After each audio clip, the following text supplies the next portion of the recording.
Okay, good morning. My name is Patrick French. It's a great pleasure to be back at Jaipur Literature Festival. I'm not 100% certain that everybody yet has a functional microphone. Rather than opening statements, I'll just ask everybody on the panel to introduce themselves. C.Raja Mohan, Roly Keating, Malvika Singh, and first, Milan Vaishnav. Good morning, everyone. Can you hear me? Yeah. My name is Milan Vaishnav. I'm a Senior Fellow and Director of the South Asia Program at the Carnegie Endowment for International Peace. I'm Malvika Singh. I'm the publisher of Seminar Magazine, and I have been working in an honorary capacity in the art space in Rajasthan.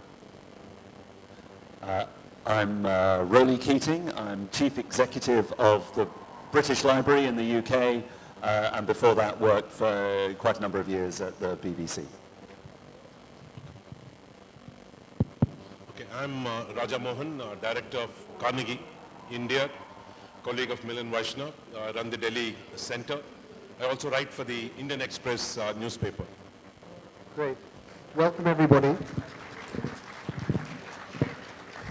So we're going to be talking this morning about what makes institutions work. And I'm very conscious that the four different panelists are really coming from quite different directions in terms of the kind of institutions they are involved with or have been involved with. And so what I thought we'd do to begin with is to ask Raja Mohan and Milan Vaishnav to take a slightly more theoretical approach to what an institution is, and specifically what an institution is in India. And I'm going to ask Raja Mohan to look at it from the point of view of policy, and I'm going to ask you, Milan, if you can address it theoretically. What should an institution be in an Indian context? Thank you, Patrick. Let me begin just by stepping back a little bit and thinking about where we've come in the past 7 decades since Indian independence.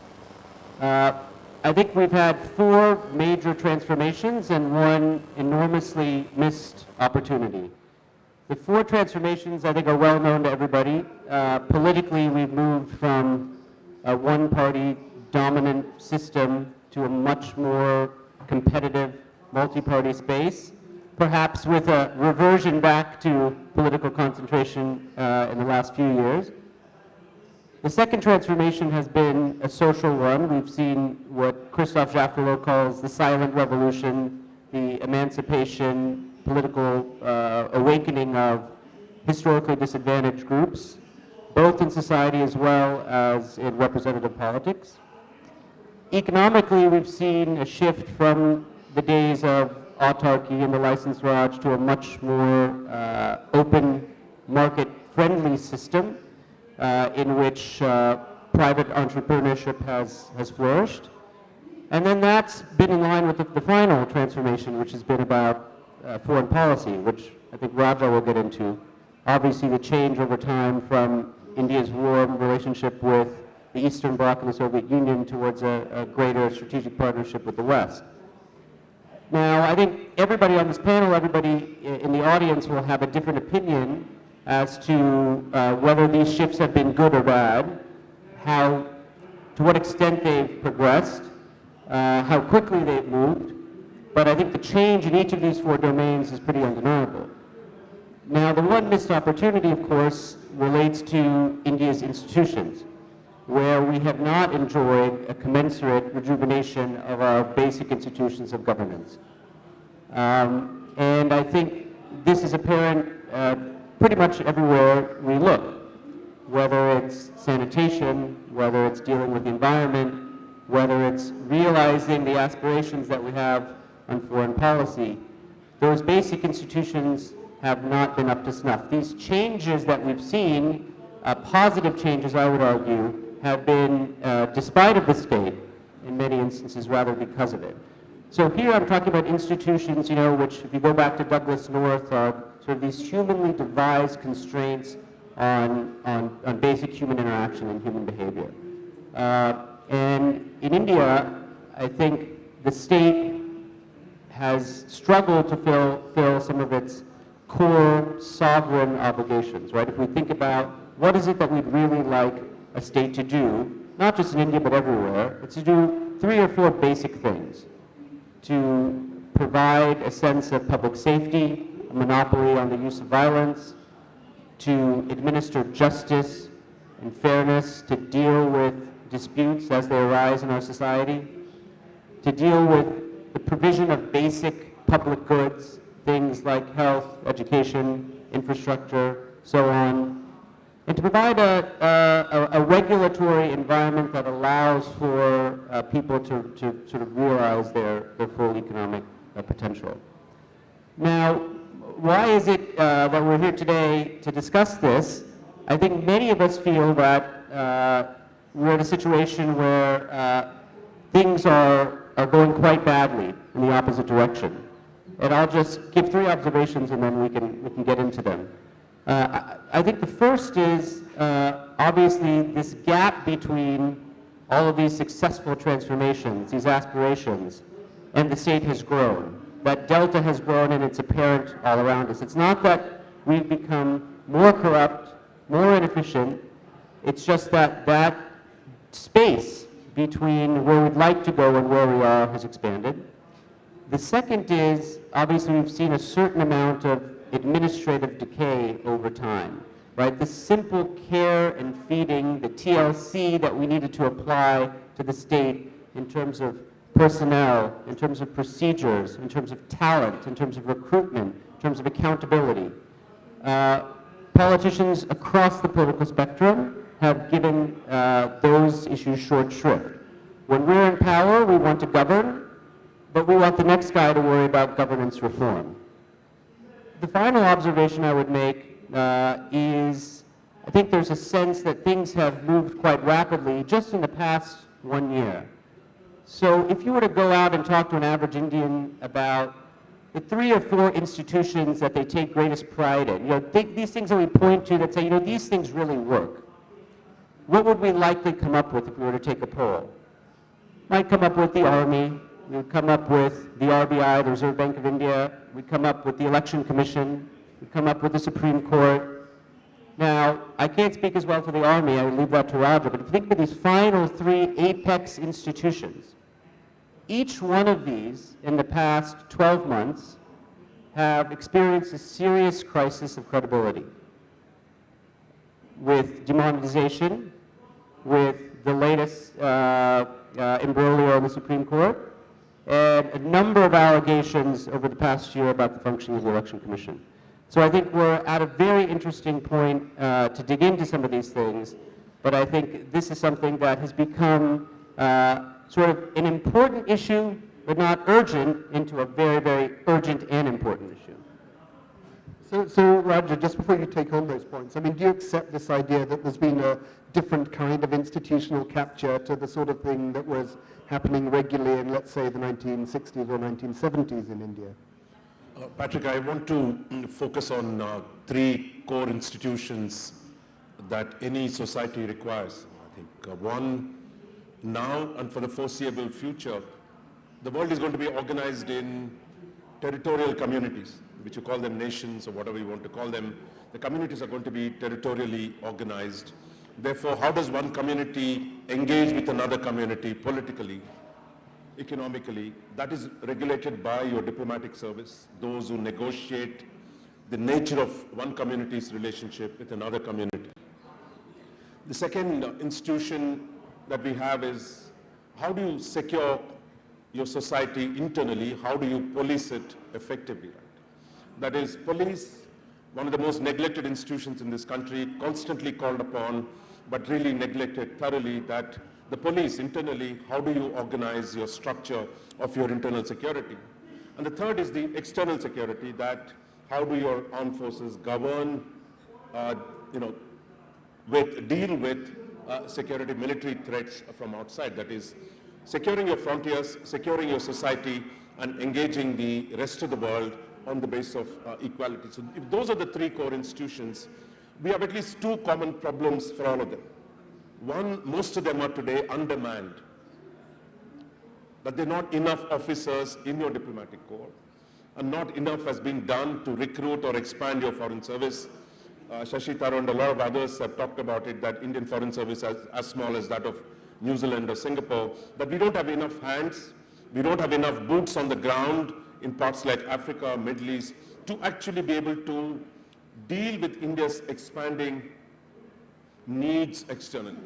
Second, in terms of police, the internal security, India has the least number of policemen per 1,000 population. It's one of the lowest in the world. At a time when there is expansive turbulence in our society, every day somebody's getting angry. You can see what's happened in the last few weeks. There are riots, there are clashes, there are between communities, against the state. Now, how do you, from security of women who walk in the streets at night, that the needs for better internal policing are so high that we don't have enough people doing that. Third, I think in terms of the military, there again I would say most of the Air Force, Army and the Navy are short of officer cadre. While you have a large number of people being recruited, that we still have short of people who can run it. So what you have is actually all three core functions of the state are undermanned. Second, they're not technologically up to date. That is, we've not used technology, even the latest things like big data, artificial intelligence, or even simple things like mobility. How many police vans do you have in a city? How much of soldiers are sitting like, on the strung out along from the deserts to the icy mountains, that there is not enough use of technology. Third thing, I think we've just inherited these institutions from the British, because all three, that is your diplomatic corps, which is called the political department, your army, and your police were inherited from the Raj. But today I think civil-military relations in the case of defense, political interference in the running of internal security, and the inability to relate diplomatic goals to national needs. I think these are the three core problems when we come to the three essential institutions any society needs. But is it substantively different from 20 years ago, 30 years ago? I think it's gotten worse. So I would say, I live in Delhi, when people complain about lack of security, that you can't go out in the night, you can't, have late dinner and come home.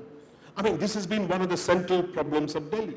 Now, other cities, rest of the world has dealt with it. Look, more policemen, better ways of, there is something called preventive policing now, using big data, even simple things like CCTV cameras. That elementary thing, some of the things have been done since the Nirbhaya case, but even today, that if you ask me, will you feel confident taking your daughter out in the evening somewhere? The answer must still be no. So I think that is where the challenges of growth, I think no other institution faces today, the Indian police, which is trapped in the federal issue, terrorism, social unrest, but yet we pay so little attention. There have been so many commissions seeking reform of the police. We've done nothing really to modernize, to make our police forces, efficient.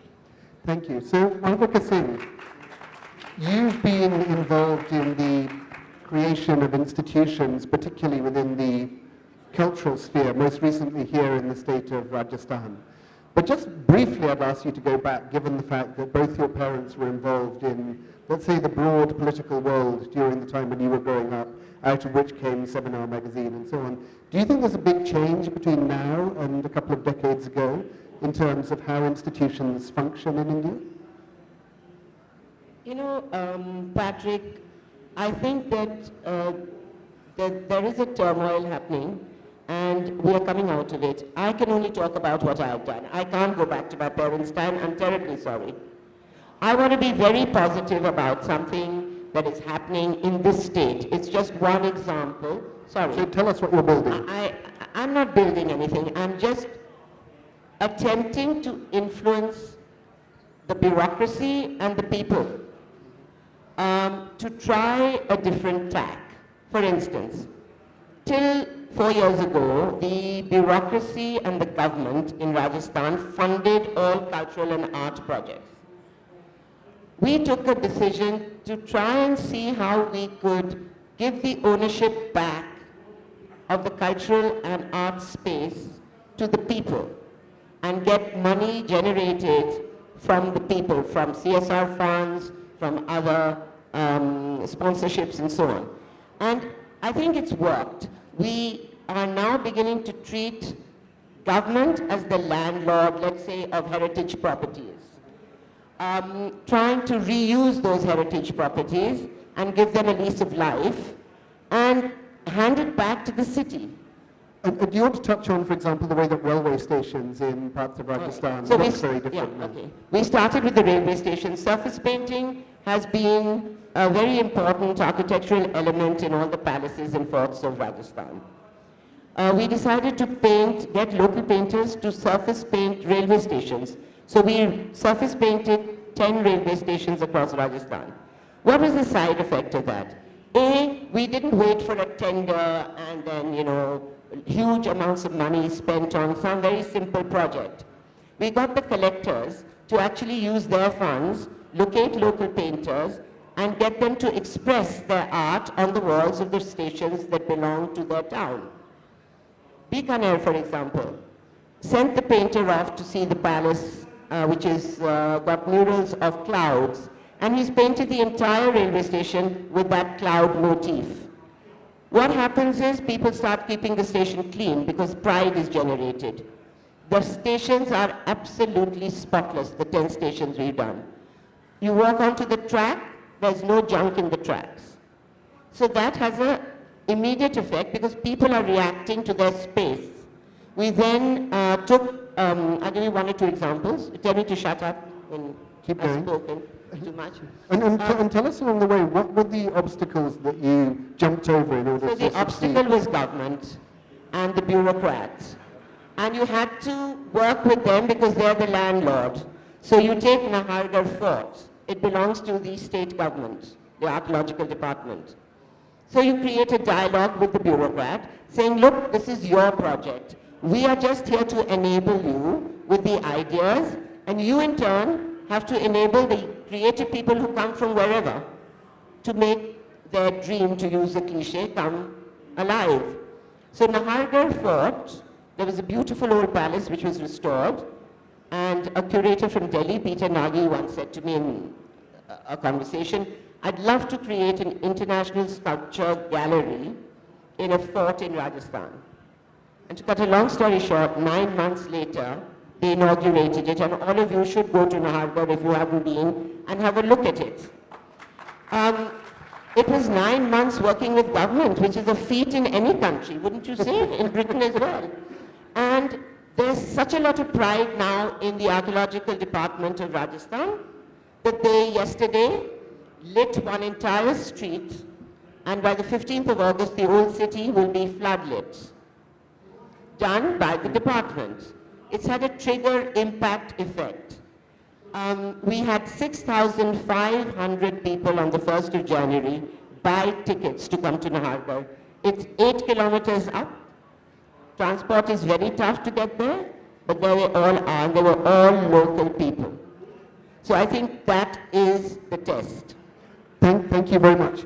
I'm now going to sort of widen it out slightly and ask you, Roly Keating. You worked for a long period with the BBC, and you now run the British Library, both of them being British institutions that, if you like, have retained their status, their reputation, even when other offshoots of the British cultural state or state have been knocked by all sorts of catastrophes. I mean, I'm not even going to go down the Brexit road, but I mean, essentially there are two institutions there that to a large extent have continued to function and have retained a national and global reputation. What institutionally has made that possible?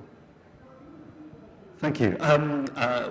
It's fascinating to be a visitor on this conversation. And I have to say, last night, by the way, I was a visitor to the sculpture park, and it is fantastic. So back up, do go there.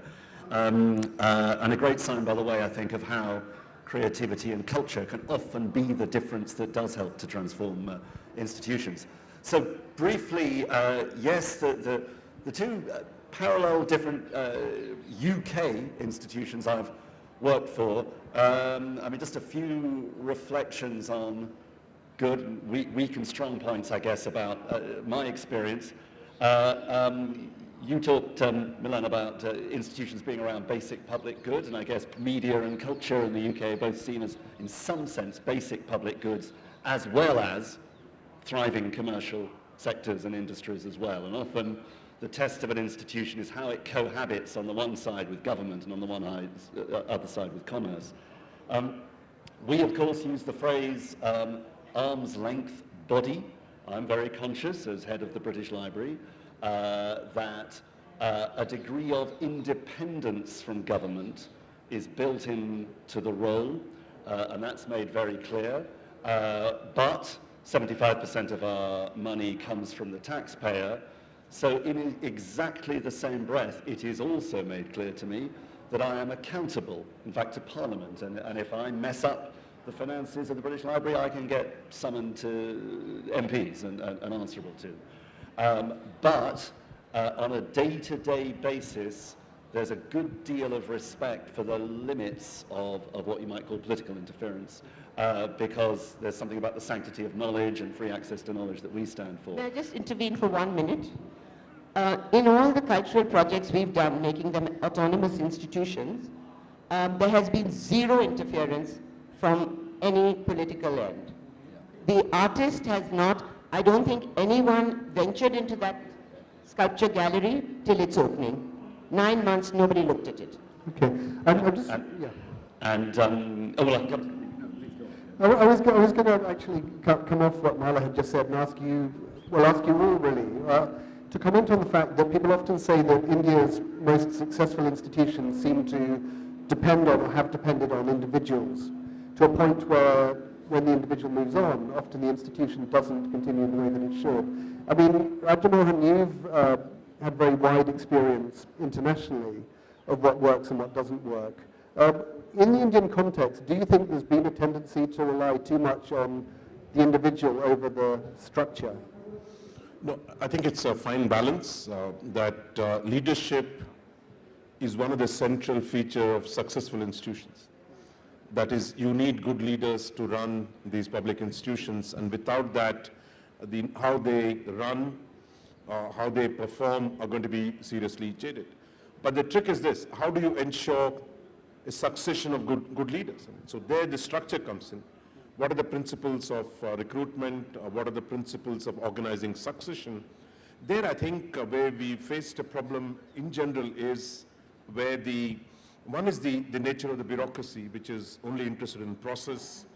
That you have, for example, the institutions I deal with at the national level, cultural institutions, for example, some things under the culture ministry. Just when a culture secretary is about to getting to know the subject, he's just come from seeds, animal husbandry into the culture ministry, because your people today, the IAS in charge of it, and that by the time that guy, assuming he has the intellect to actually run a ministry like that, he's out.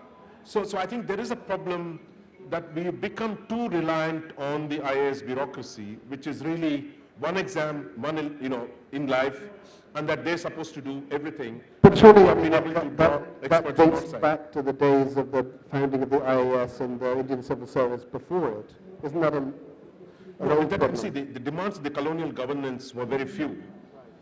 We've essentially used the same instrument with just a thin reed trying to do everything, where in the initial phases, academics ran universities, but we saw in the last many years, the IAS guys are appointed to universities.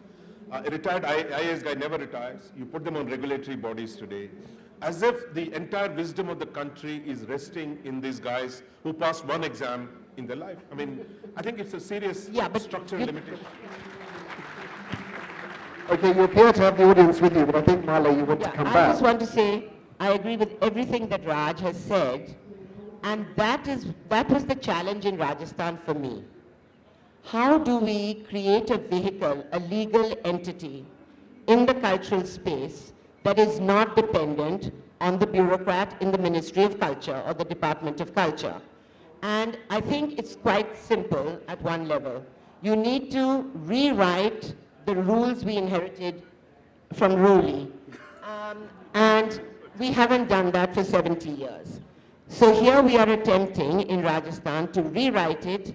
And to give you a very simple example, to create executive and governing bodies of professional people outside of government with one ex-officio member of government on the council, because government is the landlord of that property, and then make all terms 7 years. So no term is coterminous with any ruling party.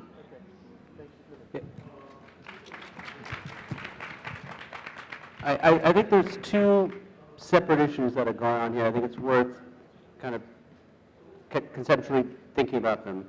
The first is that it's not as if in this country we don't have a conversation about institutions. In fact, we're in a constant conversation about creating new institutions.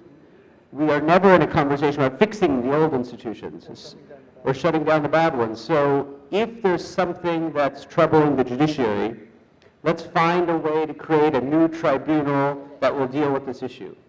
If we're worried about something that I care deeply about, which is criminals in politics, let's not fix what ails the judiciary. Let's instead set up a system of fast-track courts. Now, what happens over time, because we haven't fixed the underlying structural issues, is those new institutions, they proliferate and they tend to replicate the same pathologies that the old institutions demonstrated. And in some sense, I think we have to not only blame the state for this problem, but we also have to blame all of us, those of us who are at think tanks, at civil society, because we're always on the hunt for what's the clever thing that we can set up, what's the new law that we need to put into place, rather than thinking about, again, coming back to first principles and fixing. I think that's one set of issues we have to grapple with, and also admit some complicity. I think the second set is, as Mala's experience has shown in Rajasthan, there are instances around the country of institutional rejuvenation, right? I mean, everywhere you look, you'll find something about Panchayat Raj in Kerala, about some female police stations in Madhya Pradesh, thinking about fixing power sector in Gujarat. Now, the problem is we don't actually have a very good way at the national level of bottling those up and figuring out what we can learn from them, right? For a variety of reasons. One is there's no institution which sees that as its mandate. There's a sense of parochialism that I'm from Bengal, what could I possibly learn from Bihar? And the fact that the way in which our systems are organized, again, getting back to the IOS, right? I mean, there's not enough spreading of that talent. If someone is doing something quite innovative in sanitation, that tends not to then say, okay, let me go to another state, because our system simply doesn't allow for that. It's a very really interesting theme. Milan, you talked about the need for rejuvenation in your opening remarks. You've just come back to it there, and I don't think we've got everything right at all in the UK, and there are lots of counter examples, but I think a couple of reflections, and it connects to your point about leadership. Leadership at the top is vital. Leadership at every level in an institution is vital. Shared values, in a sense, succession goes right the way through in a healthy institution, and with that comes a degree of curiosity and challenge, but belief in the institution's purpose. And I think we have seen instances, certainly in my new sector, in the culture sector, the British Museum sector, art sector has rejuvenated itself, partly under funding pressure. It's had to find new models, but it hasn't abandoned the continuity of the old. It just realized that there was a valuable space combining old and new. A very different example, I guess, is my former institution, the BBC, which is a huge institution right at the heart of the culture. It's visible 24 hours a day to everybody. It is wildly accountable, but also proudly independent. But every 10 years, it has to renew its charter ab initio, right back to the beginning. And it's really tough if you work there, because, and I was involved in this about 15 years ago, very, very directly, and every 10 years, the UK has a public debate about whether it should have a BBC, what the BBC should be, what its limits should be, what its aspirations should be. And it's exhausting, but it's kind of healthy, and it forces a sort of intellectual, corporate rejuvenation in an institution which has been doing that now for 90 years and is coming up to its 100th anniversary in a very, very contested space. And I don't want to say there are lessons here, but it certainly helped with what Milan is talking about. Okay, I'd like to talk a little bit now about access and democratization because, for example, in the case of the British Library, it's a much more open place than it used to be when I first went there to do research in the sort of early 1990s. The idea of accessibility is key. And again, I think in the case of a lot of Indian institutions, they almost all began as highly elite projects. And as a kind of knock-through effect of one person, one vote, the decision to have a republic, which was celebrated yesterday, new communities which have previously historically been excluded are part of what's taking place. And for example, what you've written about, Milan, in the case of criminalization, in some cases those are people from communities who've been excluded to the point where somebody who is breaking the law is a hero for that group and then comes within the structures of the state. So maybe, Raja, you could start on this question. Does extending the ability of different groups of people to hold power, the sweeping aside to some extent of the immediate post-1947 elites, does that explain part of this reframing of institutions that you mentioned in your first answer? No, I think in the name of social justice or greater access, we've had created problems in certain types of institutions. And I think finding that balance between larger social goals versus how do you run institutions professionally, that's been a central problem. I mean, I think the problem is this, that you can't fix the problem of social justice by not providing. I mean, unless you provide good basic education, basic healthcare, basic amenities to ordinary citizens, and then you try to fix the problems at the higher level, we've run into problems. Those who denounce social justice, to those who say, look, institutions don't matter, all you need is access and better freedom. And I think that's part of the problem. The second problem is the government is everywhere. I think that too many places the government is there. Right, so the government can intervene in places where the government should not intervene. Yeah, for example, I mean, I think today we are stuck in a situation, the government can't do its core functions very efficiently, which is tax collection, policing, defense and diplomacy. While it is trying to run hotels, it's trying to run airlines, it's trying to run everything in this country in your life. And I think unless the government retreats from some of those sectors and does its core functions and then does justice to every individual in terms of its rights to access to finance, access to education, while we pass resolutions or constitutional amendments without really creating the basis for the core basic amenities, unless the state must focus on those and leave the rest to the professionals and to the society as a whole. Who else would like to come in on this point? Silence. Mala. I come into every point, but he's absolutely right. And which is what we're trying to do here, Patrick. You know, restrict them, just have them representing the state and move from the state to the community. And we're trying, and I think we've done it rather successfully in the old city of Jaipur. We've reopened a Museum of Legacies, and you find people using the courtyard there in the evening to just drop in and chat and have a conversation. So there's a lot of that happening where ownership is being taken back indirectly, and there is a very strict, but it doesn't intervene on an everyday basis into the functioning. Just to pick up on your point about the British Library, yes, I think that's right. Its origins were, if not elite, then certainly academic in its character. And I think it's been in our generation, well, actually the moral imperative, I said it's 75% public funding, that's the public's funding. It is everybody in the UK pays for this collection, owns this collection, and increasingly we've had a very supportive board. We put the word everyone into our mission statement. We said it's our job to make our intellectual heritage accessible to everyone for research, inspiration and enjoyment. And really there's of course no limit in that little vital word. It means we are more open. We're trying to make sure if you are an academic, the service is as excellent as ever, but there are other people, communities, audiences, not just on the physical premises, but through the internet, who can access what we do.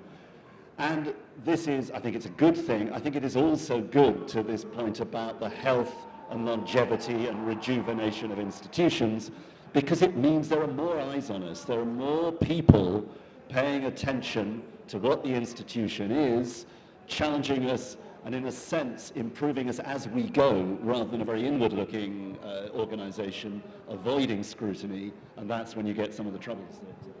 Yeah, just very quickly, and I think, the central premise, I think, of your question is that, there is a tension between democracy and state building, and it's a central tension that has been there ever since 1947. There were great demands placed on the state. The state also appropriated great responsibilities for itself, and when it couldn't fulfill some of those basic objectives, and it failed utterly in providing some of those public goods that we're all talking about, it led to a huge exit from the system, from the state. So if you are a member of the middle or upper classes, why bother with schools that are failing, with water that's unclean, with police who are either corrupt or inefficient or effective? Instead, let's move towards an exit and privatization of those services. Private schools, private doctors, private water tankers, and so on. So I think the trickle in politically is we're not going to get the changes that we want until we somehow re-engage many of those groups to say there are limits to the extent to which you can hide yourself up and live in the bubble. And we know that whether it's voting, whether it's political participation, that the upper middle classes do lag behind everybody else. And so that kind of sustained social pressure still hasn't been there. And as a reflection, I don't think any of us can think of a major political party in this country which makes fixing basic education the central part of their platform, right? It simply doesn't exist anywhere in this country. I think, many of us had great hopes for groups like the Aam Aadmi Party and others, but unfortunately a lot of the new political projects we've seen with each passing month resemble the traditional political class that we've seen in this country. So I do think we're at a point where we have to push further and push harder. But isn't it possible that the route to change can come, for example, within the higher education sphere at Ahmedabad University, we're a private university with a public ethos where you have need-blind admission, so you're bringing in students from very different backgrounds, you're introducing interdisciplinary learning, you're allowing a kind of liberal arts syllabus, which would be very difficult within the public sphere, within the public institution. As long as you have a system where politicians at state level can intervene in, for example, public universities, how can that transformation that you're describing happen within the confines of the state? I don't know whether Raja, you'd also like to touch on this. I think on the kind of education level institutions, I think we've created a monster called the University Grants Commission. And the Ministry of Higher, it's called Human Resources and Development. It's probably the last of the institutions which are the most over-regulated, over-controlled by the central government. You talked about state government. The problem is not in the state government's level. The problem is in Delhi with the Ministry of Education, that if you're a lecturer in a small town in Udaipur, like a place like Udaipur, you want to go abroad, you have to get clearance from the University Grants Commission. You have to get political clearance. You made it so hard for Indian education institutions to function because in the name of centralization, we've created these two institutions which are completely out of line, which are run by small people, and then through political patronage, whichever is the ruling party of the time, we've virtually destroyed. I think the need is for the central government to withdraw those. For example, Indians sending their kids abroad today spend billions of dollars, but you can't let the foreign institutions in because, there's some ideological argument that I think the state should focus on creating a set of general guidelines in which public enterprise or private enterprise can thrive in the education sphere. Instead of that, trying to regulate too much, I think we've really virtually destroyed our system today, and I think that's a huge problem. And I think there is a thing that is said, I don't know how many of you eat fish, large countries and small fish should not be fried too much. And I think we've overdone this country. No, I think, it's hard to top that, Raja, but I think the centralization of power is certainly a problem with the union level. we have to admit there has been a certain degree, and in fact this Modi government actually has contributed to that, a deepening of decentralization to the states, whether it's abolishing the planning commission, devolving more funds downwards, letting states experiment. The problem is that in the state capitals, they have not taken that and decentralized further downwards, right? So there's been another re-centralization at that level. They have jealously guarded their own privileges and rights. And so, you know, as a result, we have a number of state governments who are parliamentary on paper, but they're presidential in system, right? And so decentralization has happened up until a point. I think that also stifles a lot of this private innovation that you're talking about.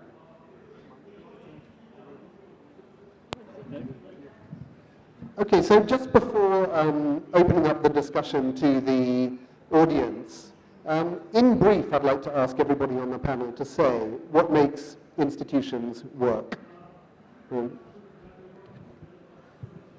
mean, I think there does seem to be a consensus that too much centralization through bodies like the UGC is a problem. I'll stick to the three institutions I originally talked about: internal security, diplomacy, and policing. So internal security, diplomacy, and defense.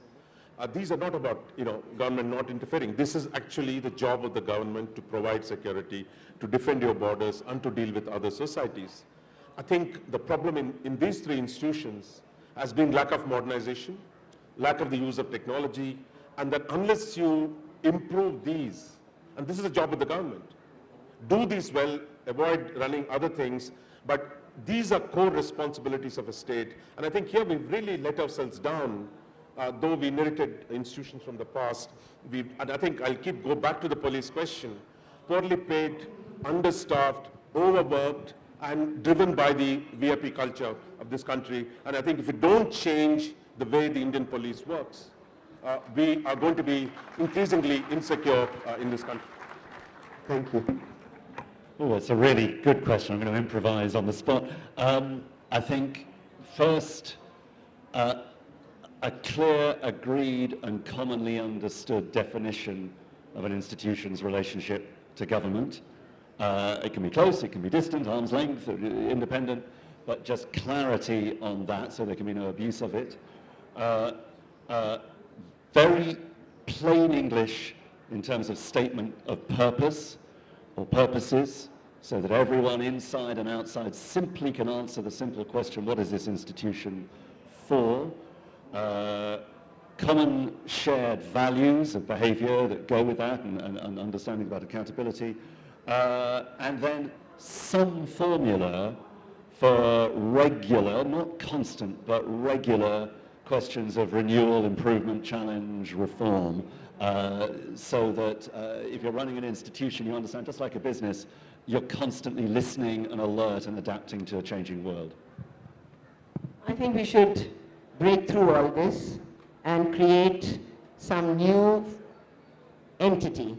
What I mean is, we need people, we need conversation and dialogue, we need partnership, and we need to keep evolving and not have just one straitjacket definition of what that institution professes to be. I mean, I think if you want to boil down institutions of state capacity to kind of the core elements, what makes for a good institution, right? You have a mix of good incentives and competence. And, you know, economists spend a lot of time talking about incentives, right? How do you move from a culture of secrecy and discretion towards one of accountability and transparency? How do you move from being accountable only internally to your superiors to a culture of being accountable externally to your citizens, right? Moving from just trying to please your boss to actually pleasing the citizen who is ultimately the client, right? So that set of incentives obviously is important. But I think we often give short shrift to just basic competence, right? It's, do we have enough bodies? Do we have the right kind of bodies? Do we have the right way to bring them up? Do we have the right way to recruit them and augment them through bringing in people from the outside?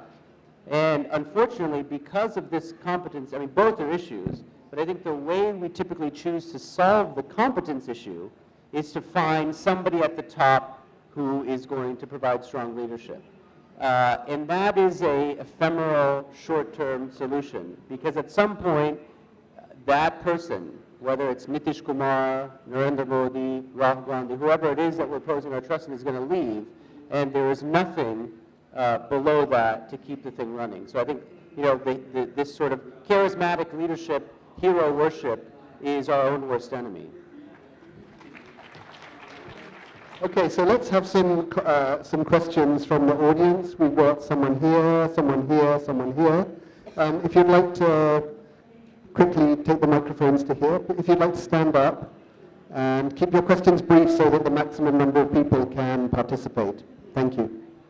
Yeah. Hi. Okay, let's go.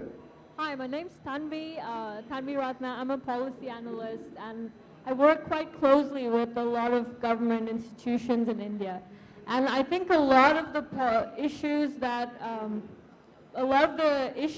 we talked about on the panel, of course there is the talent problem, there is structural issues, but it's stemming from lack of trust. You know, the government doesn't trust its citizens, it sometimes doesn't trust its own officials to be truthful, to not game the system, and so there are all these workarounds they create.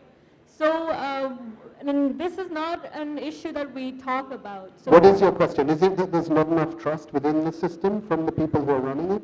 No, I'm saying what can be done about that, because that's a real Conversation. core issue. Okay, and if you pass the microphone forward, there's somebody just there in front of you? Yeah. And then we'll go to the lady here in the yellow. Hello. I would just like. Sorry, if you go first, yeah. So I'd just like to ask, one of you mentioned that the institution of India has become worse in the last 20 and 30 years, yet India is the fastest economically developing country. So how is this possible, and are they irrelevant? Thank you. And then question here, yeah. Basically, I want to ask that we saw institution as a different identity from us, and why the problem is rising basically, and what can we do to solve this? Okay, so a lot of these questions orient around trust. Marla, do you want to take it first? I'm not one of, these guys are very, very strong intellects. I just go by my instinct. I worked in the area of arts and culture for a long time, and I just want to say the trouble is that the state has dominated that area. And unless we break away and decentralize culture, because culture doesn't need a ministry. Cultures change with every district. And I think that people have to take charge of their heritage, man-made, skills, and the natural environment. That defines culture in my book. And unless you do that, you are going to have the state telling you what to do. And it's not going to work because people are going to get put off. You have to be inclusive. You have to bring people into the dialogue.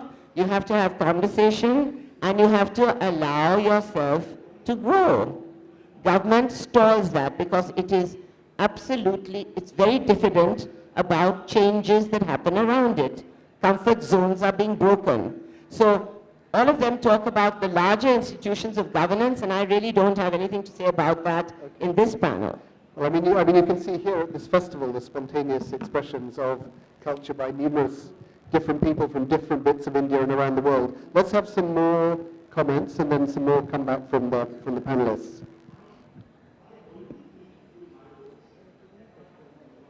A question for Mr. Mohan. As a frequent annual visitor to India and having been in Mumbai after the bombings, one of the lessons that was learned and that has come out frequently is, and maybe you can comment on if it's happened or not, reinforce the role of the police department, give them a better education, make them feel more proud of what they do. What do you feel are the strides that have been made or not made? Sorry, the police, are you saying? The police department, the police of India. So should we, for example, allow evidence given by police to be admissible in court? That would be a change. Raju, do you want to take this one up? I think what she's talking about, I think I mentioned in my initial presentation, I think we are at the basic questions of numbers.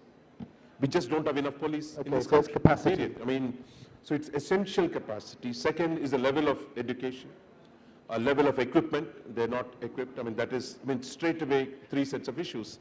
So numbers, training, equipment, that's a problem. Second is the way the federal structure is organized, because the law and order is with the state governments.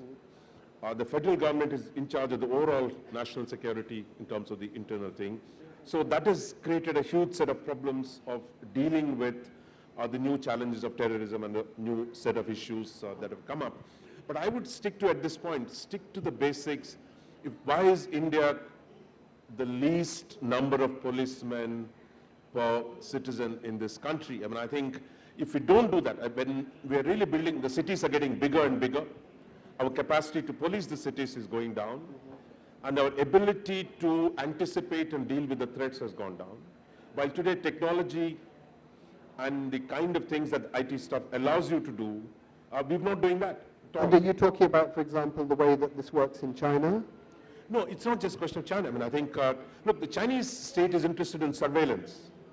But I think here, if I'm walking in the street, if I'm a girl and I'm walking in the street at Delhi at 10 o'clock in the night, then I don't care whether the state is, authoritarian state, but is a democratic state, can it guarantee me minimal security? Yeah. I can take a metro or an auto and go home. That is the question.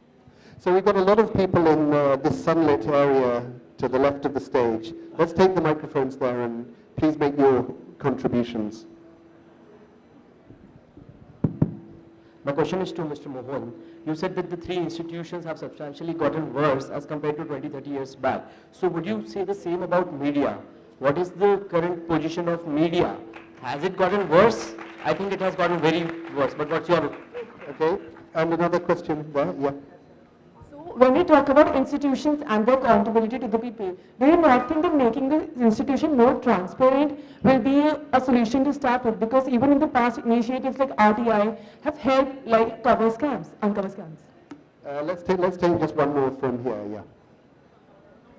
So we've got media, we've got transparency, and? I would just like the example of Malvika ma'am, who has giving to the people, that cultures change at every district, The same thing if we attach to policing, can't we give the responsibility to the citizens if they police themselves? So why can't this happen? Okay, there is a degree of self-policing arguably going on, which not everybody likes. Who would like to comment on this?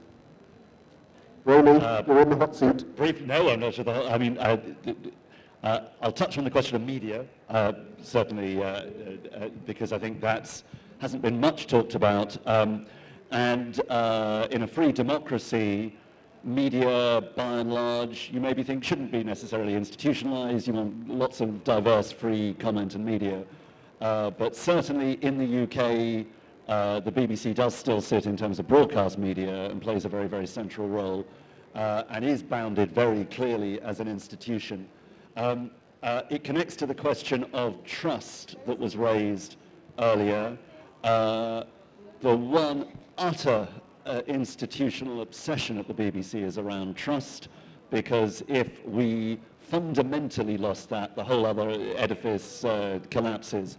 And that, by the way, then does go back to... Can I ask you, when you were at the BBC, the issue of men consistently being paid more to do the same job as women, was that something you were aware of when you were part of the leadership? Wasn't aware of it because I didn't know anybody's salary, but I'm afraid, given the kind of world we live in, how surprised are we? What is good is that we know now, and I mean this is the point, the other excellent question there around, because these all connect, around transparency.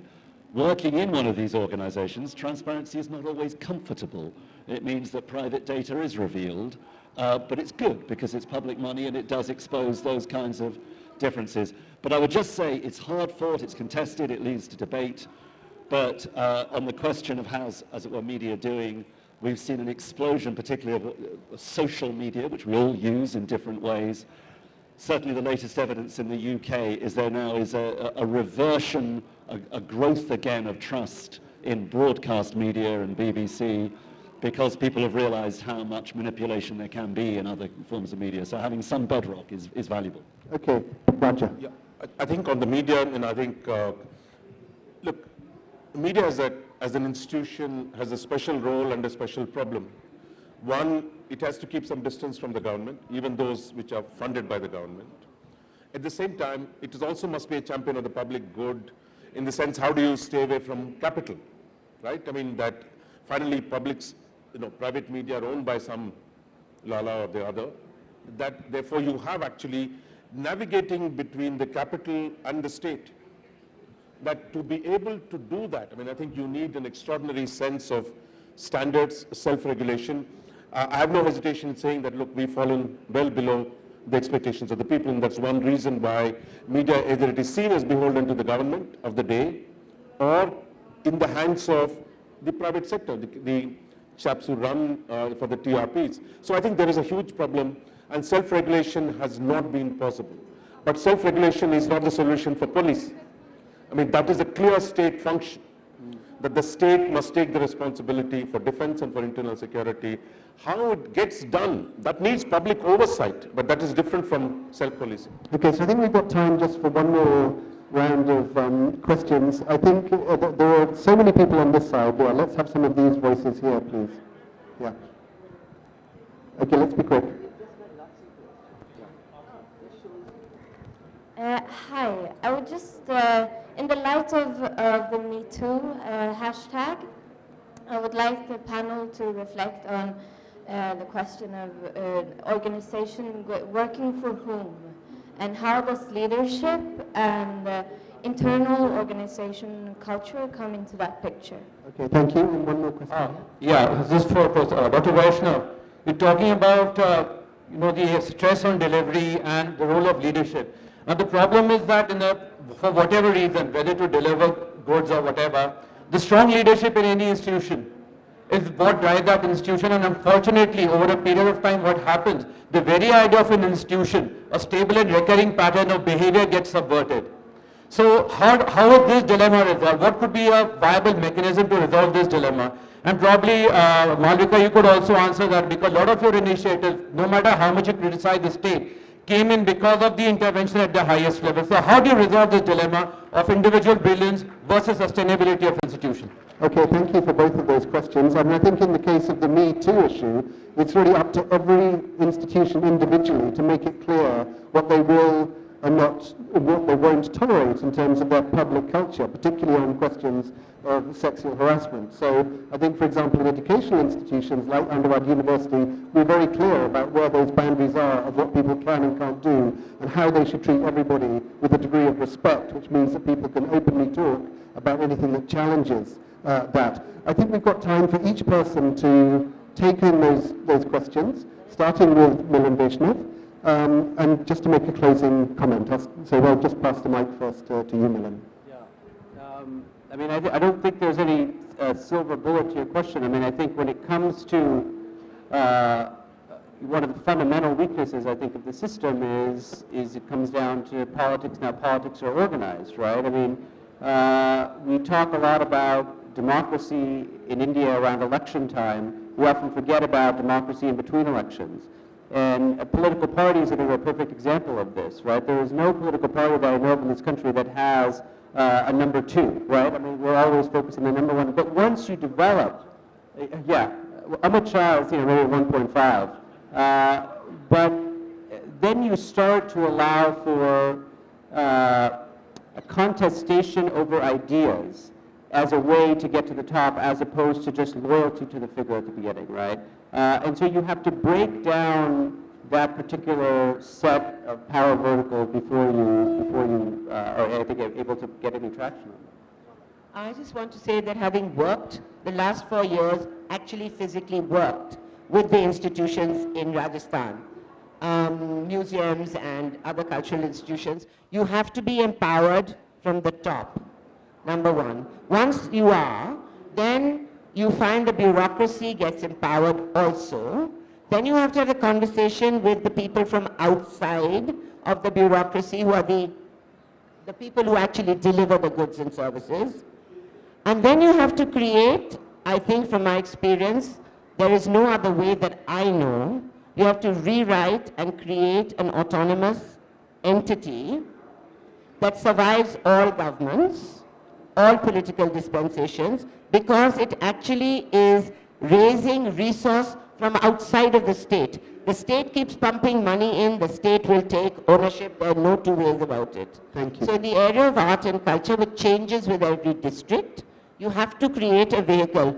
At the moment, we are struggling with some young lawyers to create that vehicle, working with people under 40, because we, my generation, all of us here, not him, are carrying baggage. And Okay, we need to shed that. Yeah. Oh, thank you.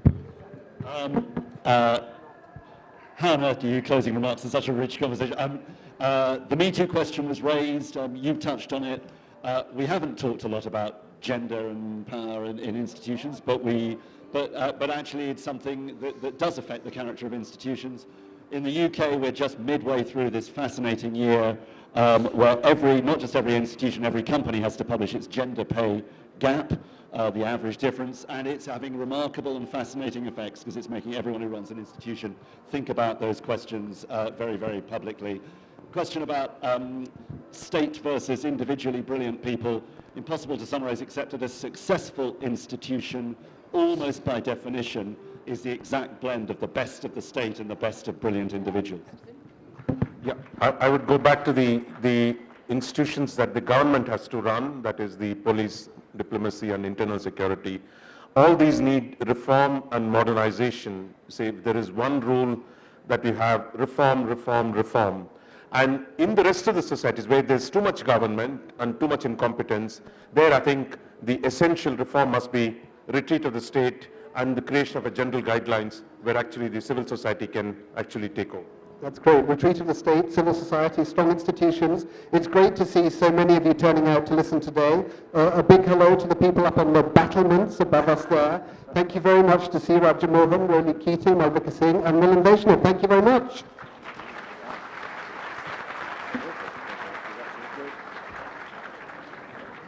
A big round of applause again for Malvika Singh, Milan Vaishnav, Roly Keating, C.Raja Mohan, and Patrick French. And this session was presented by Mahindra World City